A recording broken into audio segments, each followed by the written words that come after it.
Hello, all you film freaks and movie maniacs out there.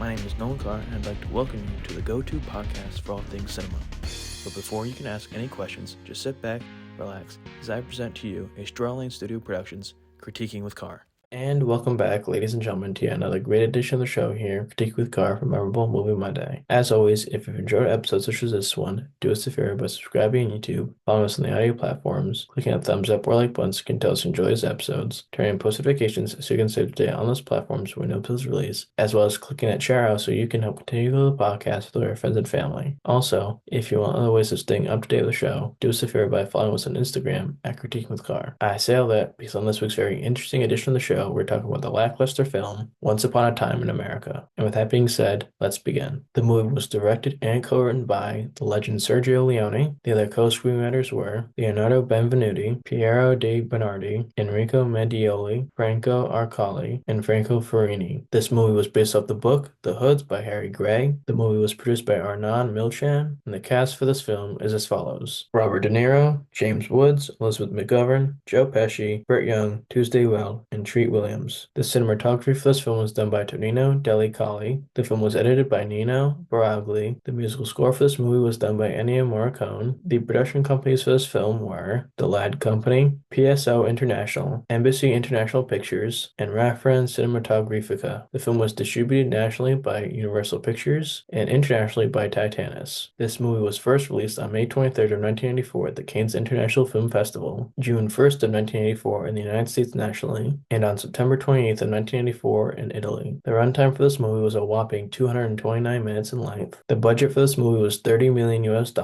and the measly box office total gross for this film was $5.5 million US. The short list of accolades for Once Upon a Time in America are as follows. At the BAFTA Awards, Ennio Morricone won for Best Musical Score, and Gabriele Pasucci won for Best Costume Design. At the Los Angeles Film Critics Awards, Ennio Morricone won for Best Score, and finally, last but not least, at the Japan Academy Film Prize Awards, the movie won for Best Foreign Language Film. And now, it comes time for one of my two favorite parts, which is I list off the top 10 highest-grossing films for that year's release being 1984's Once Upon a Time in America. Coming at number 10 on the bottom of this list was Splash. It was distributed by Buena Vista Distribution. Its worldwide gross was $69.8 million. Stars Tom Hanks, Daryl Hannah, and Eugene Levy. Coming in ninth place on this list was Footloose. It was distributed by Paramount Pictures. Its worldwide gross was $80 million. Stars Tom Snow, Jim Steinman, and Kenny Loggins. Coming in eighth place on this list was Star Trek III: The Search for Spock. It was distributed by Paramount Pictures. Its worldwide gross was $87 million. Stars William Shatner, DeForest Kelley, and James Doohan. Coming in seventh place on this list was Romancing the Stone. It was distributed by 20th Century Fox. Its worldwide gross was $115.1 million, and it stars Michael Douglas, Kathleen Turner, and Danny DeVito. Coming in sixth place on this list was Police Academy. It was distributed by Warner Bros. Pictures. Its worldwide gross was $149.8 million, and it stars Steve Guttenberg,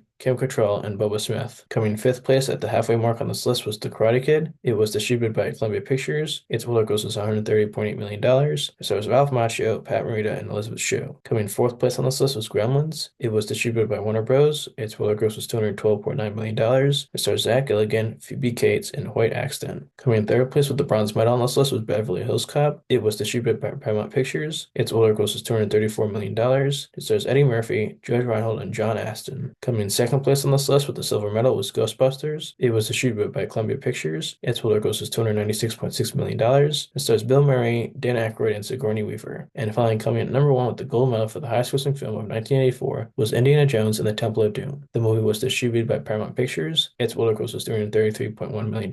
It stars Harrison Ford, Kate Capshaw, and Amrish Puri. And now, for the moment you've all been waiting for, my review of 1984's Once Upon a Time in America. Once Upon a Time in America, Sergio Leone's sprawling crime epic, has earned its place as one of cinema's most celebrated films, often cited as one of the greatest gangster dramas of all time. With its rich themes, stunning cinematography, and haunting Ennio Morricone's score, it's easy to see why this film garners such reverence. However, for me, it fails to live up to the lofty expectations with its slow pacing and sometimes confusing narrative structure, ultimately leaving me less than enthralled. From the moment Once Upon a Time in America begins, it's clear that this film is aiming for epic storytelling. The lush aesthetic, with its detailed period settings and immersive wardrobe choices, certainly evokes the atmosphere of 20th century New York. The world feels alive, and it's clear that Leone is crafting a meticulously designed narrative. However, the opening stretch of the film, a slow, almost agonizing 10 minutes of exposition, doesn't do much to establish any emotional connection with the audience. The film's pacing is a major issue from the get-go. For one, the incessant ringing of a phone for several minutes in the opening scenes felt like a strange decision. It was irritating and frankly took me out of the experience. On top of that, the first 10 minutes fail to adequately introduce the central characters and the motivations. It's a challenging way to start an almost 3 hour long film, and it makes it difficult to get fully invested right away. When the film does finally find its footing, things become a bit more interesting. The plot spans several decades, focusing primarily on David Noodles Aronson, a Jewish American gangster, and his friends as they navigate their criminal lives. The movie alternates between Noodles' return to New York in 1968 and flashbacks to his youth in the 1920s and 30s, offering a non-linear structure that requires patience from the viewer. The younger versions of Noodles and his gang are a highlight. I found myself connecting more with the youthful versions of these characters, especially the young Noodles, Max, and their friends Patsy and Cockeye. The camaraderie and the mischief of the younger gang are more engaging than the adult versions of the characters, who at times feel distant and harder to relate to. One character that stood out as especially memorable was Fat Mo Gelli. The Jewish bar owner is a close friend of Noodles, and his character felt far more grounded and relatable compared to others. However, when Noodles returns to New York after many years, Mo's behavior becomes oddly suspicious. This sense of unease adds an interesting layer of tension to the film, though it's ultimately underexplored. James Woods as Max is probably the best of the adult characters. His portrayal of a man slowly losing his mind due to power and ambition is compelling, but his descent into madness doesn't quite land as strongly as it should. That's not to say Woods isn't effective, but the character's arc feels too drawn out for me to truly feel the weight of his transformation. On the other hand, Robert De Niro's portrayal of the older Noodles feels underwhelming. His transformation from the charismatic young thug to the jaded, regretful older man wasn't as emotionally resonant as I hoped, particularly when compared to his other, more iconic roles. At nearly 3 hours, Once Upon a Time in America is a lengthy film, and it often feels like it. The film's deliberate pacing, though beautifully shot, can feel overly slow, particularly in the latter sections. Despite the intriguing premise and strong performances from the cast, the lack of any truly compelling action or suspenseful developments in the final hour make the movie a chore to sit through. By the time the big twist about Max faking his death is revealed, it hardly feels as shocking or impactful as it should. Given the film's slow burn, the payoff didn't quite land for me.